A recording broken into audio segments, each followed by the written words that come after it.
رفع الیدین کرنے کی وجہ بغلوں میں بت رکھنا تھا، اور یہ بچے بچے کو پتہ ہے۔ میرا ایک دوست کہتا ہے بچے بچے کو پتہ ہے جی، جانے نہ جانے گولی نہ جانے۔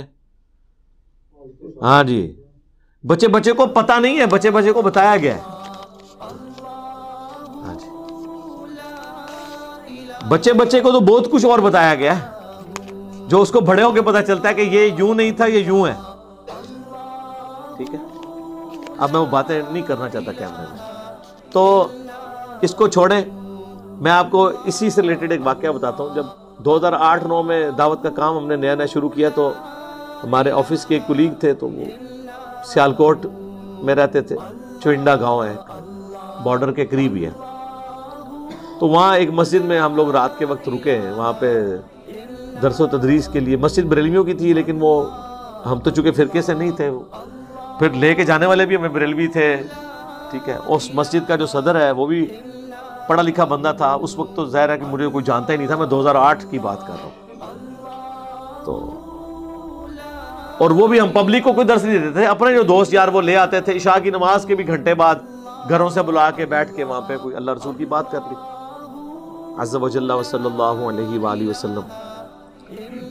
تو وہاں پر گفتگو کرتے ہوئے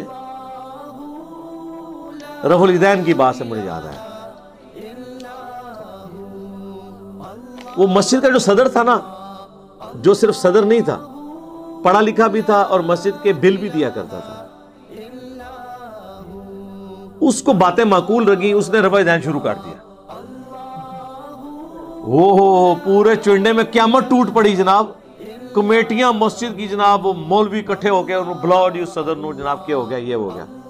میں نے اسے ایک ٹوٹکا بتایا تھا، اس نے کہا جی ہمیں تو یہ بتایا گیا کہ یہ بت رکھ کے آتے تھے اس لیے رفع الیدین ہوتا تھا۔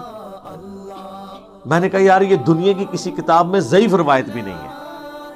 کہتے جی اتنا بڑا جھوٹ ہم سے بولا گیا۔ میں نے کہا اس سے بڑی بات تم ان علماء کو کہو کہ اگر یہ حدیث دکھا دے نا، تو نہ صرف میں رفع الیدین چھوڑوں گا بلکہ علی بھائی اور ان کے سارے اسٹوڈنٹس بھی چھوڑ دیں گے رفع الیدین۔ اس ٹائم تے ہے گنتی تھے 5-6 سن، 2008 دی گل۔ کاش اس ٹائم تانوں حدیث لب گئی ہوندی تے میرے کولوں تہاڈی جان چھٹ گئی ہوندی۔ اچھا، وہ تو بڑا کانفیڈنٹ ہو گیا۔ 5-6 دن میں میٹنگ کال ہوئی، وہ جناب بیٹھا، اس نے کہا بھائی بات یہ ہے کہ مسجد سنبھالو نا اپنی، مونی مسجد چاہیے تھی۔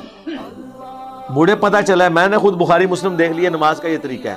تم کہتے ہو بت رکھ کے آتے تھے، ختم ہو گیا، مجھے بتوں والی حدیث دکھا دو، میں رفع الیدین چھوڑ دوں گا، انجینئر صاحب سے بھی چھڑوا دوں گا۔ مولویوں نے کہا گل ہی کوئی نہیں، ساڈے وڈے مولوی صاحب بیٹھے نا جامعہ نظامیہ، جہاں سے مفتی اکمل صاحب بھی پڑھے ہیں، جہاں وہ خادم رضوی صاحب بھی ٹیچر تھے لاہور میں، داتا دربار کے پاس میں۔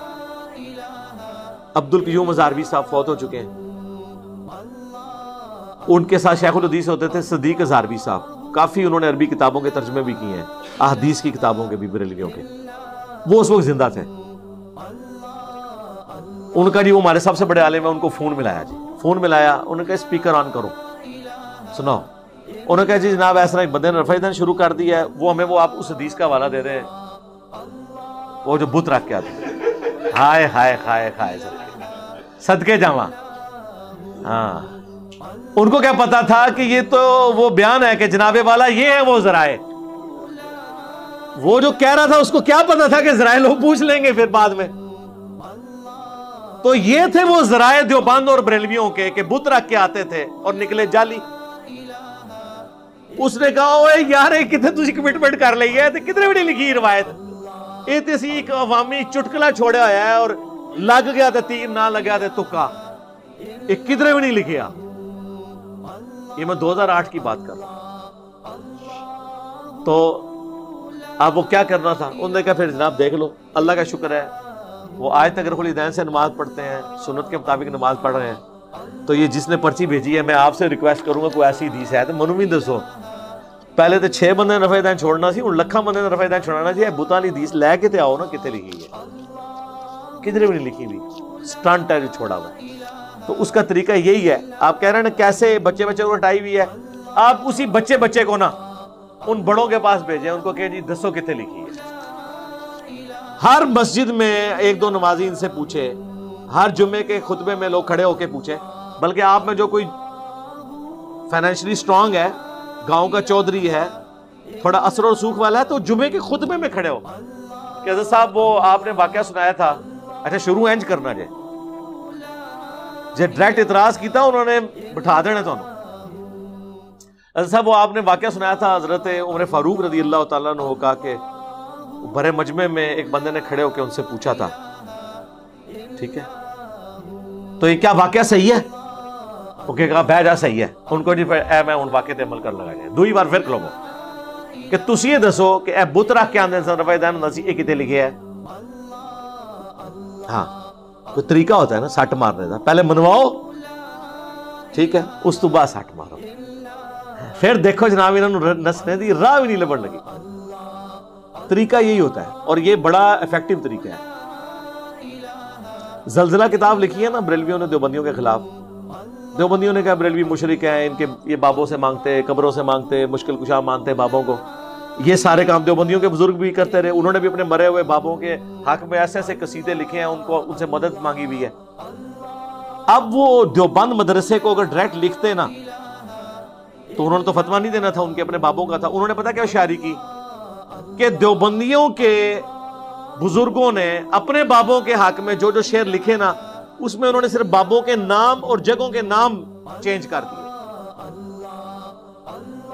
یعنی وہ انہوں نے لکھا کہ ہم مکہ مدینے میں بھی گنگوہ کا راستہ تلاش کرتے تھے، وہ جہاں کے گنگوئی صاحب ہیں، وہ لائف سٹوری میں بھی آئے تھے، گنگو شریف سے بات کر رہا ہوں، دو آئے تھے نا بھائی، اور وہ میاں والوں کی اولاد میں سے تھے، ہاں جی، وہ جس طرح نبی السلام نے کہا تھا نا کہ ایک دن آئے گا طائف میں بھی میری دعوت پہنچ جائے گی، اور پھر دیکھیں مختار سقفی طائف کے ہی تھا، اس کا والد تو صحابی تھا، اور جس نے بدلہ لیا قاتلین حسین سے وہ بھی بنو ثقیف سے تھا، تو وہ گنگو کی جگہ انہوں نے اجمیر کر دیا۔ اسی طریقے سے وہ کسی بابے کا نام لکھا تھا، اس کی جگہ انہوں نے اپنے بابے کا نام ڈال کے نا ایک لمبا سا خط لکھا کہ یہ کچھ شرکیہ شعر یہاں پہ بریلوی پڑھتے ہیں تو اس پہ ہمیں آپ فتوا دیں۔ دو بندیوں نے ٹھک فتوا دے دیتا کہ یہ مشرکانہ، یہ پڑھنے والے بھی مشرک، اور یہ وہ جناب فتوا جدوں انہوں کو لایا، انہوں نے کہا بھائی جی یہ تو تہاڈے بزرگاں دے اشعار نے، صرف گنگوں دی جگہ اسی اجمیر کر دیتا ہے۔ ہاں جو میں کیتا ہے اشرف علی رسول اللہ جگہ میں چشتی رسول اللہ لاتا تو سارے بریلوی فیل، اور چشتی رسول اللہ جگہ اشرف علی رسول اللہ لاتا سارے دیوبندی فیل، کام تو وہی کیتا نا، ایک طریقہ ہوتا ہے۔ اس طرح انہوں نے فتوے لیے، ویسے تو فتوے لینے نہیں تھے، دینے ہی کو نہیں تھے، انہوں نے کیسے دیتے ہیں؟ فوراً کان کھڑے ہونے شروع ہو جاتے ہیں کہ اچھا یہ ہم نے یہاں پہ کیا ہے۔ کئی اہل حدیثوں کے مولویوں کے پاس میں نے ابن تیمیہ کی عبارت بھیجی کہ یار یہ نا اس کو بریلویوں کی کہہ کے بیان کرو کہ بریلویوں نے لکھا ہے کہ میلاد منانا گرچہ بدعت ہے لیکن اس پہ ثواب ملے گا چونکہ اس کے پیچھے نبی علیہ السلام کی محبت ہے۔ اہل حدیث مولویوں نے کہا تے بہت بڑی بغیرتی ہے، تے جھوٹ ہے جی، بدعت ہے، بشارت ہے جہنم دی۔ بعد دسیا کہ ابن تیمیہ نے لکھا ہے اقتداء الصراط المستقیم ہے، تو آپ نے پہلے کیوں نہیں بتایا؟ ادھر مطلب ہے کہ تہاڈا عقیدہ منافقانہ ہے کہ آپ کو پہلے بتایا جائے کہ کس نے بکواس کی ہے تو پھر آپ فتویٰ دیں گے، عبارت میں نہیں دیں گے۔ تو یہ سب کے سب لوگ جو ہے نا بیسیکلی اپنے فرقوں کو لے کے چلتے ہیں۔